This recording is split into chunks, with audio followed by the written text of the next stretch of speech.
we start with looking at the feet, and you will put the feet in the right, in the distance between the feet should be like the hips. And yeah, look how Erica is doing it. She puts the heel towards the toe and then comes up with the foot, and now she has the feet parallel.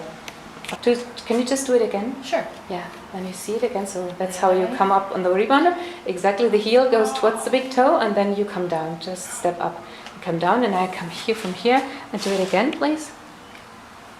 Yep, okay, and then up the heel and down. So that's the right distance now, which we have when we are rebounding. We want to have the distance of the hips, and that comes automatically when you're doing what we just did.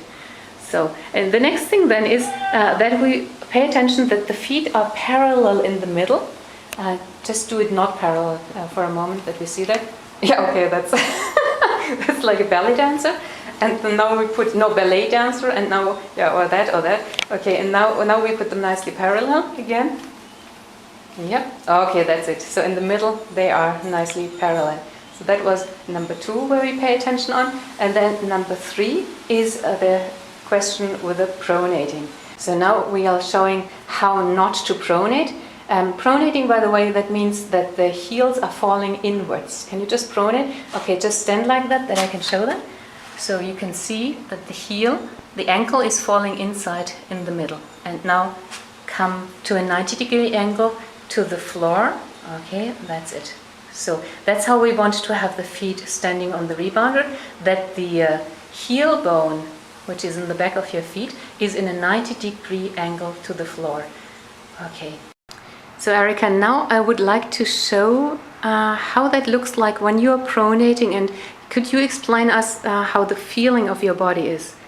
When my ankles turn in and I begin to pronate, my knees naturally start to turn in as well, whereas when they stay perpendicular to the ground, when I have my proper posture, when I start to pronate, my knees turn in towards each other. It also causes a tightness and a turning of the upper part of my legs, which in turn puts me off center, off my center of gravity, which causes my chest to come forward in order to compensate.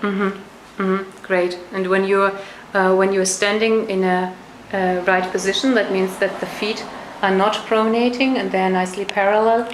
Then you see that the whole body is just automatically realigned. It's like a domino effect.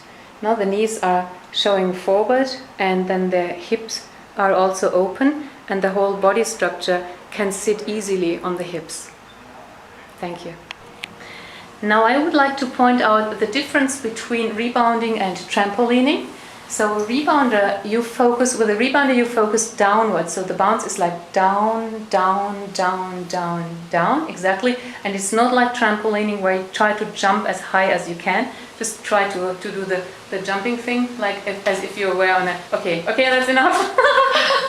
Okay, so that is not necessary. I mean, if you are very joyful, you can do that from time to time. Just pay attention that you are completely secured when you're doing this. But for training purposes, you don't need to jump out of the rebounder.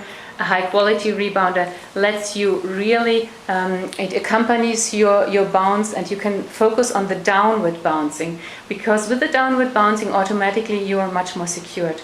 Your ankles are secured and it's much less impact on the joints.